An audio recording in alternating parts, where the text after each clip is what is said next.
On the 3rd of November, Nigel Farage delivered a speech that reignited debate about the state of the UK economy and the direction of the Labour government.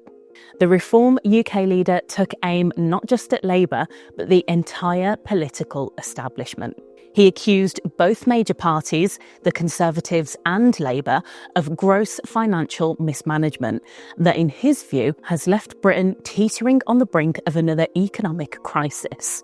His comments come just weeks before Chancellor Rachel Reeves' much-anticipated autumn budget on November 26th, which is shaping up to be the biggest political event of the year. The stakes could hardly be higher. Bond markets are jittery. Economists are warning of a possible 1970s-style debt crisis, and Labour MPs are reportedly being warned behind closed doors to maintain party unity or risk spooking investors. Against this backdrop, Farage's fiery warning tapped into a growing sense of unease across Westminster and the financial sector that Britain's economic credibility is increasingly under scrutiny. In his speech, Farage made headlines by reversing one of Reform UK's key manifesto pledges. Nigel Farage has rowed back from his party's election promise to cut £90 billion of taxes, accusing Labour and the Tories of wrecking the public finances and saying Reform UK would need to get public spending under control first. The Reform leader rejected suggestions that he had been forced to break manifesto promises in order to gain economic credibility, suggesting the proposal had only ever been an aspiration.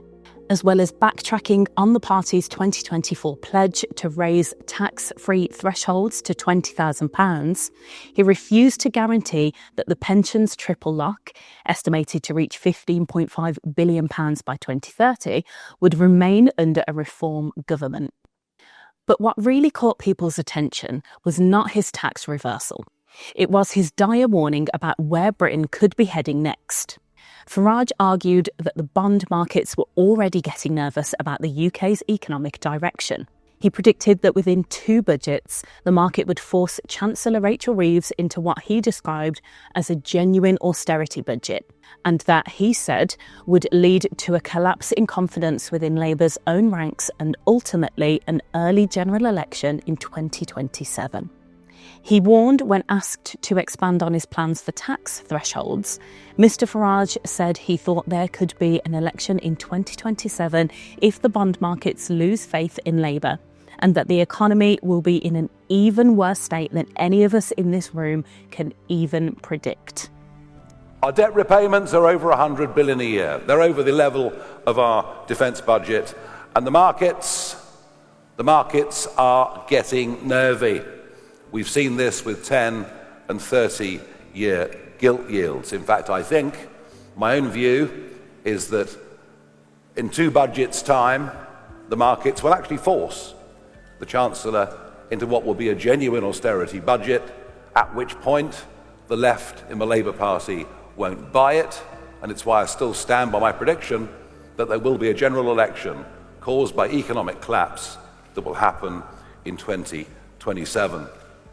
It would be easy to dismiss such predictions as mere political theatre, the kind of apocalyptic rhetoric one expects from an opposition figure. But the truth is, Farage is not alone in his concern.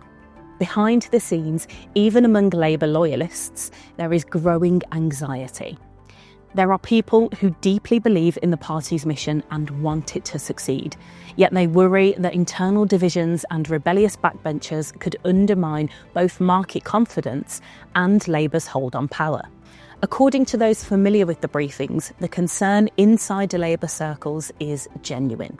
One senior source described the mood bluntly. They are genuinely, really worried.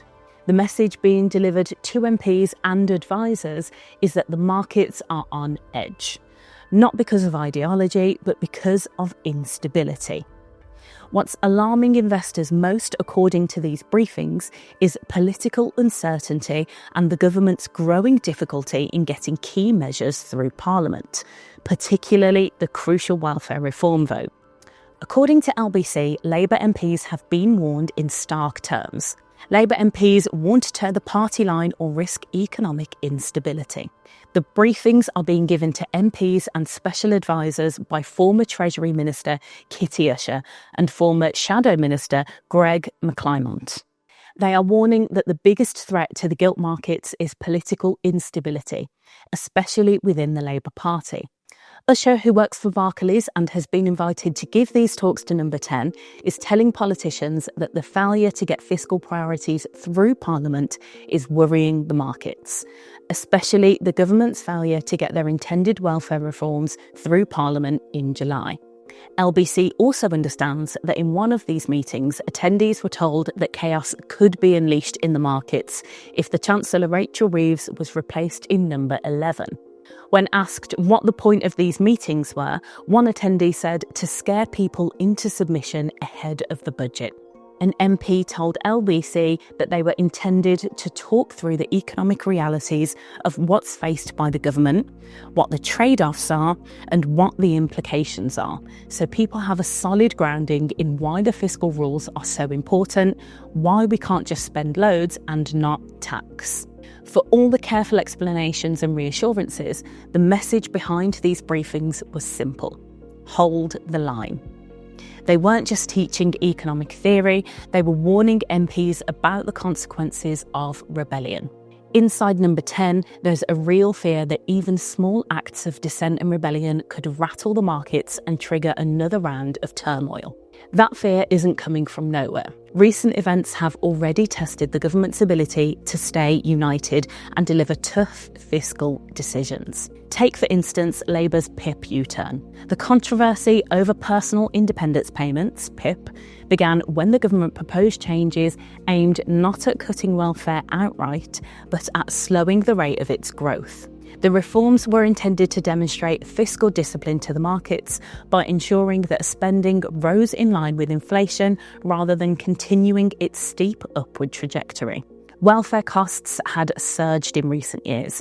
Spending on working-age health and disability benefits had climbed from £36 billion in 2019 to £52 billion in 2024, and without intervention was forecast to hit £66 billion by 2029. The Treasury argued that the system had to be made sustainable. The primary savings mechanism was not simply adjusting uprating, but tightening eligibility. The most controversial measure was the introduction of a new 4-point rule for the PIP daily living component. Under this change, claimants would have needed to score at least 4 points on a single activity to qualify for support, rather than by accumulating smaller scores across multiple areas of difficulty.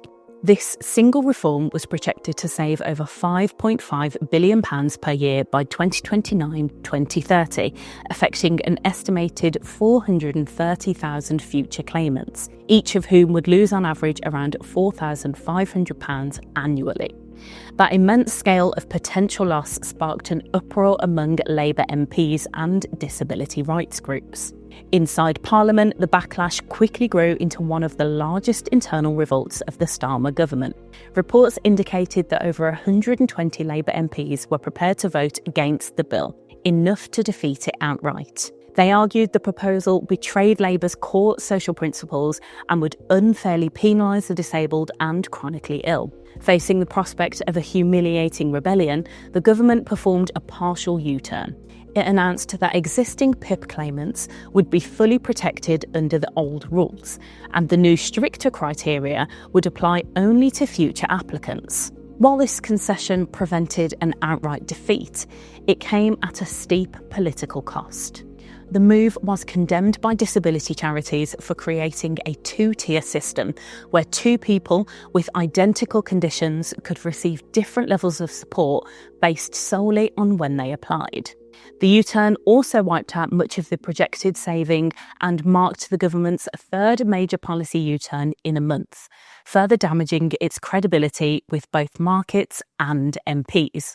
What was intended as a modest act of fiscal responsibility instead became a public display of political fragility, one that reinforced fears that Labour might struggle to deliver difficult but necessary reforms.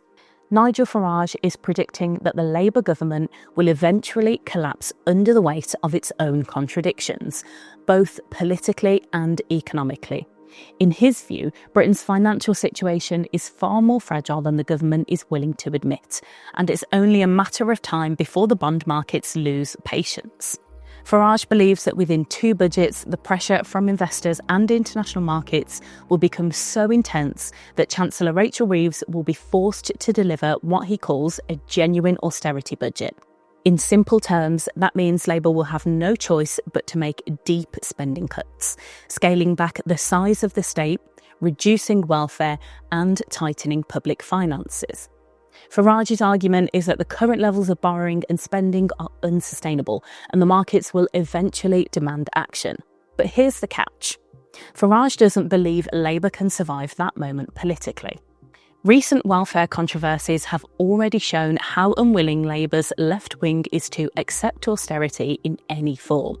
Even limited attempts to slow the growth of welfare spending have triggered deep, fierce backlash from within the party, exposing deep ideological divisions between those who prioritise fiscal restraint and those who see measures as a betrayal of Labour's social mission.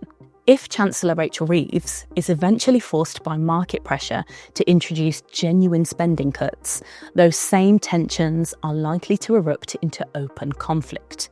The party's left, long defined by its defence of the welfare state, could rebel against Reeves and Keir Starmer, accusing them of abandoning Labour's core values and turning their backs on the people they were elected to protect. Farage's calculation is brutally simple. Economic reality will collide with political ideology, and Labour will fracture. When that happens, the markets will panic, confidence in the government will collapse, and Britain will be thrown into another crisis, one that could force an early general election in 2027. In the end, this is the essence of Nigel Farage's theory, that Labour will be undone not by its opponents, but by the collision between its economic promises and political realities.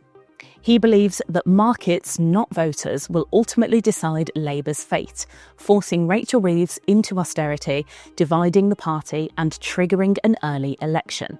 Whether or not his prediction proves right, one thing is undeniable.